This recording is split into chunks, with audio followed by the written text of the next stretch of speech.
Continuando com o Dissecando Quadrinho Nacional, vamos falar hoje sobre o matrimônio de Céu e Inferno do William Blake e do Enéas Tavares e Fred Rubin.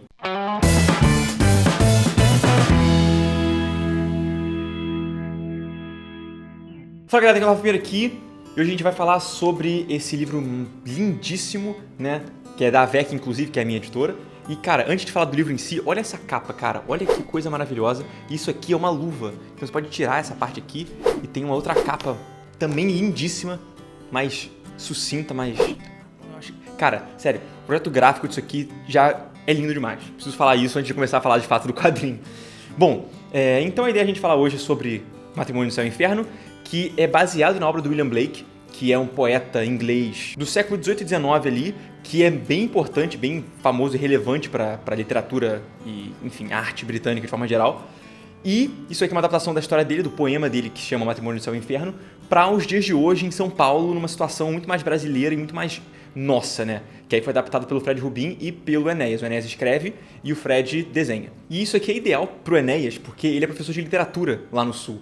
Então, trabalhar com uma obra que é um clássico literário e tal, faz muito sentido dentro do contexto que ele funciona, né? Então vamos lá, em resumo, este livro aqui trata-se de 4 histórias, né? São 4 personagens, né? 4 protagonistas, que têm suas próprias vidas, só que as vidas deles se entrelaçam e no final culminam numa situação bizarra que todo mundo se encontra e dá uma bizarrice lá que eu não vou falar que é spoiler, tá? Mas envolve crime, envolve corrupção, envolve uma situação cotidiana, infelizmente, de São Paulo. E no meio disso tem interlúdios, né, entre uma história e outra e tal, que são partes do poema, né, o poema original do William Blake, que é um debate, meio que uma conversa entre um demônio e um anjo, e como que um convence o outro de certas coisas, como que um muda a cabeça do outro. E a ideia é fazer uma ponte entre essa conversa, entre o céu e o inferno, né, e essa história cotidiana brasileira que a gente está vivendo aqui. Falando do desenho, cara, o Fred Rubin é um cara que eu já acompanho há muito tempo. Ele tem um traço iradíssimo que inclusive parece... Deixa eu botar de volta a capa aqui, para vocês reconhecerem o livro. Tem um desenho que parece muito com o Mike Mignola, né? É como se fosse o Mike Mignola brasileiro. Ele tem um traço que é bem duro na linha, né? Não que o desenho seja duro, mas as linhas são bem geométricas e até brutas, eu diria, o que faz ele ficar muito estilizado e particularmente, ao meu ver, muito legal, né? Eu acho esse traço iradíssimo. Olha só. Olha só. Uma coisa que é simples, porém passa muita coisa, né? E são desenhos com alto contraste, né? Com muito preto. Então, ou é cor chapada ou é preto, e eu acho isso muito legal. Sério, eu acho isso maravilhoso. É muito visualmente chamativo, apesar de ser simples, né?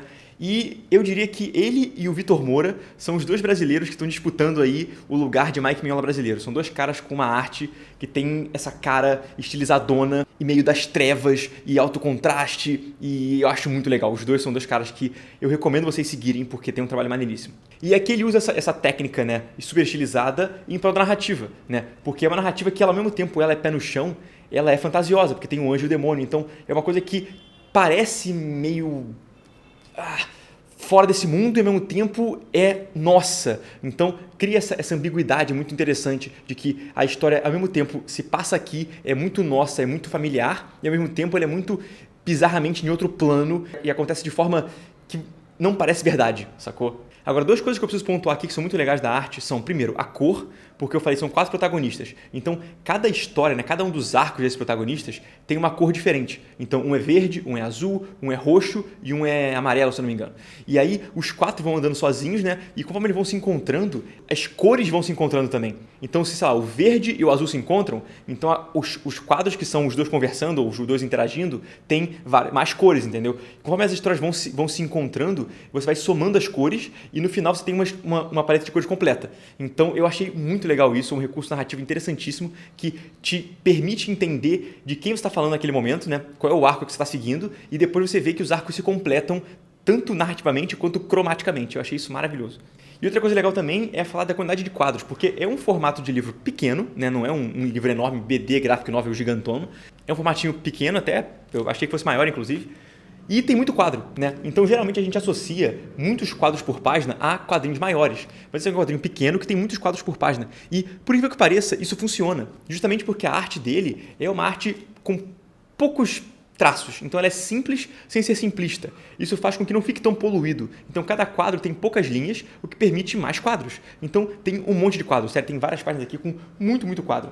Então, aqui, ó, tem bastante quadro, tá? Bastante quadro. Aqui tem pouco quadro, mas aqui tem, ó, muito quadro, muito quadro. Então, assim, é um negócio que funciona bastante dentro desse contexto e me surpreendeu, porque eu achei que não fosse funcionar, né? Então, parabéns, de novo, ao Fred e ao Enéas. Além do que, a narrativa é inventiva. Como você tem mais quadros, quanto mais quadros você tem para trabalhar numa página, mais você pode variar a diagramação da página, né? Então aqui, como ele usa muitos quadros, ele faz diagramações muito loucas. Então tem várias diagramações inusitadas pelo fato de ter muitos quadros. Então é um negócio que também é legal para você ver, para estudar esse tipo de narrativa com mais quadros, que eu achei particularmente muito promissor. Quanto ao roteiro do Enéas, eu diria que é um roteiro maneiro, né? Eu gostei da história, como eu disse, é bem visceral e é bem Brasil, né? Se passa em São Paulo, mas muita coisa em São Paulo eu consigo ver aqui no Rio também. Então, é um negócio que envolve crime, envolve corrupção, muita corrupção, envolve fanatismo religioso. Então, não são só temas interessantes, latentes da nossa realidade, mas são críticas também, né? Porque ele critica o fanatismo, critica a corrupção, critica a situação que a gente vive de ter que fazer coisas que a gente não gosta, porque tem que fazer, porque o mundo ao nosso redor obriga a gente a fazer aquilo, né? Então eu acho que a parte que fala desse nosso cotidiano é muito legal. E em compensação, as inserções dos poemas, né? A parte que é o demônio conversando com o anjo e tal, eu achei um pouco problemática, porque talvez pro Enéas, que é um cara que está familiarizado com essa temática, ele estuda isso o tempo todo, né? Ele trabalha com isso, ele consegue ver essas relações muito fácil. Eu não consegui. Então eu achei o texto do anjo e o demônio bem solto em relação à narrativa. A narrativa contemporânea, né? Então parecem duas histórias separadas e é muito difícil, tem que fazer muito esforço para tipo, não, esse ponto aqui eu consigo ligar e tal. Então eu achei que eu tô pilhado na história do cotidiano e a história para uma parte com um texto super erudito, super rebuscado, que não tem nada a ver com outro texto, né? Que não tem a ver também nem com a história. Então eu fiquei, cara, dá umas pausas, a história tá avançando, tá num ritmo legal, ela dá uma pausa. Então eu senti que essa conversa do anjo com o demônio não ajudou na narrativa. Eu preferiria ler esse livro sem essa parte, só a história das 4 pessoas, que é mais interessante, é mais... tem um ritmo melhor, né? Tem um ritmo melhor, porque essa parte do anjo e demônio falando, como ele quer manter... Eu não conheço o poema original, tá? Mas eu acho que ele tentou manter o texto do poema. É um texto mega rebuscado, que você demora para ler, e aí não tem muito como você ilustrar aqui. Então os desenhos são meio, não sei se é aleatório, mas assim, é um anjo assim, e aí um demônio assim. E não tem muita ação, porque são só os caras recitando um poema. Então, não sei se caberia, talvez, você colocar no final esse poema inteiro para você fazer uma análise, ou então você botar só o texto em alguns momentos, sem ter que botar desenho também para parecer que é quadrinho, sei lá. Eu acho que a parte do poema em si não acrescentou muita coisa. Em compensação, a história de fato dos 4 personagens é muito boa.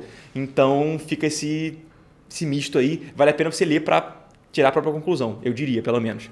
Então acho que é isso, cara. Em geral, é um quadrinho muito maneiro, que tem uma arte lindíssima, só tem esse problema rítmico de que a parte do poema não é tão ligada com o resto do quadrinho. Mas enfim, talvez se você seja um cara que goste mais de poema, né, que seja um cara mais versado, né, nessa literatura poética, sei lá, inglesa, possa gostar mais do que eu, não sei, né?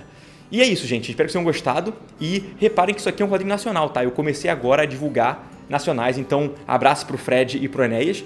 E assim, se você tem um quadrinho, você faz quadrinho e quer que eu disseque seu quadrinho aqui, quer que eu faça uma análise, quer que eu divulgue de alguma forma, manda o seu livro pra caixa postal que tá aparecendo aqui embaixo, que talvez eu disseque, não posso garantir, mas com certeza eu vou divulgar no meu Instagram, tá? Então vamos fazer a cena de quadrinho nacional funcionar, vamos fazer barulho e tamo junto, beleza? Então é isso, galera. Curte, comenta, compartilha, se inscreve.